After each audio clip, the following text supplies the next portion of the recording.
شاعر مشرق علامہ اقبال علیہ الرحمہ نے تقریباً 80 سال پہلے لکھی تھی یہ باتیں آج کتنی سچ ثابت ہو رہی ہیں۔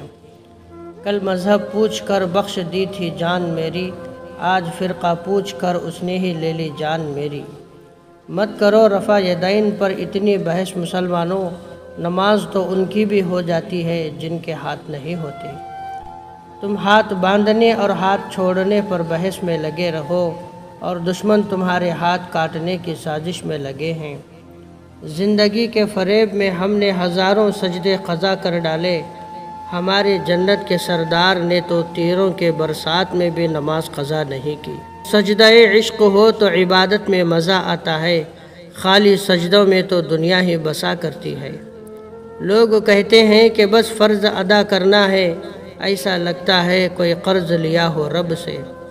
تیرے سجدے کہیں تجھے کافر نہ کر دیں، تو جھکتا کہیں اور ہے اور سوچتا کہیں اور ہے۔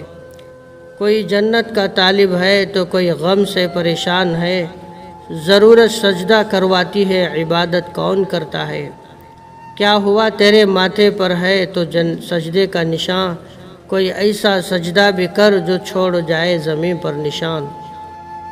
پھر آج حق کے لیے جان فدا کرے کوئی، وفا بھی جھوم اٹھے یوں وفا کرے کوئی۔ نماز 1400 سالوں سے انتظار میں ہے کہ مجھے صحابہ کی طرح ادا کرے کوئی۔ یہ خدا ہی تو ہے جو سجدوں میں مان جاتا ہے، ورنہ یہ انسان تو جان لے کر بھی راضی نہیں ہوتا۔ دے دی اذان مسجدوں میں حی علی الصلاح حی علی الفلاح، اور لکھ دیا باہر تخت پر اندر نہ آئے فلاں اور فلاں۔ خوف ہوتا ہے شیطان کو بھی آج کے مسلمان کو دیکھ کر، نماز بھی پڑھتا ہے تو مسجد کا نام دیکھ کر۔ مسلمانوں کے ہر فرقے نے ایک دوسرے کو کافر کہا، مسلمانوں کے ہر فرقے نے ایک دوسرے کو کافر کہا، ایک کافر ہی ہے جو اس نے ہم سب کو مسلمان کہا۔